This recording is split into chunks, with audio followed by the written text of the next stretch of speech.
Hello mga auntie! It's your Anvi mini vlog. Ngayong araw, ipapakita ko sa inyo yung mga gawaing bahay na normal lang ginagawa ng mga normal.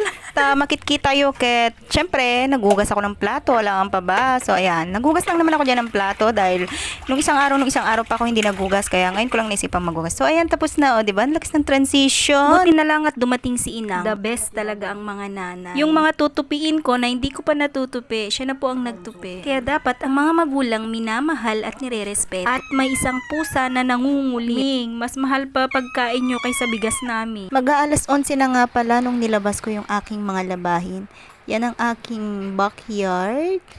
At may isang pusa na habang kumakain kami ni Inang, nanghihingi ng pagkain. Hanggat hindi mo bibigyan ng pagkain, hindi aalis yan. So, ayan yung aming tanghalian / umagahan.